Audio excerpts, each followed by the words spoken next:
वृक्षारोपण Bhajap ward number 7 आदरणीय वडाप्रधान श्री नरेंद्रभाई मोदी जी द्वारा विश्व पर्यावरण दिवस निमित्ते शरू करेल एक पेड़ मां के नाम अभियान ने आगळ वधारवा गुजरात विधानसभाना मुख्य दंडकने रावपुरा विधानसभाना लोकप्रिय धारासभ्य श्री बालकृष्ण शुक्लजीनी विशेष उपस्थितिमां रह्या हता। वोर्ड नंबर 7 में वृक्षारोपण कार्यक्रम करवामां आव्यो अने मोटी संख्यामां कार्यकर्ताओ उपस्थित रह्या हता। श्री सर्वेश्वर महादेव मंदिर, गांधीनगर सोसायटी, आर्यकन्या विद्यालय पाछळ कारेली बाग।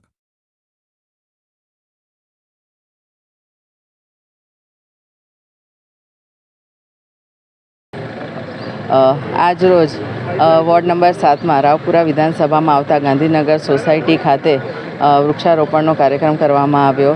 આપણા આદરણીય વડાપ્રધાન શ્રી નરેન્દ્રભાઈ મોદીજી સાહેબે આહ્વાન કર્યું છે એક પેડ માં કે નામ, એના અંતર્ગત આજે વૃક્ષારોપણ કરવામાં આવ્યું, જેમાં માન્ય અમારા ધારાસભ્ય બાળુભાઈ શુક્લ સાહેબના વરદ હસ્તે વૃક્ષારોપણ કરવામાં આવ્યું। સાથે અમારા ખૂબ જૂના કાર્યકર્તા જે ગુજરી ગયા છે એમના સ્મૃતિ ચિહ્ન તરીકે પણ આજે 2 વૃક્ષો વાવવામાં આવ્યા અને એમના નામના વૃક્ષારોપણ કરવામાં આવ્યું।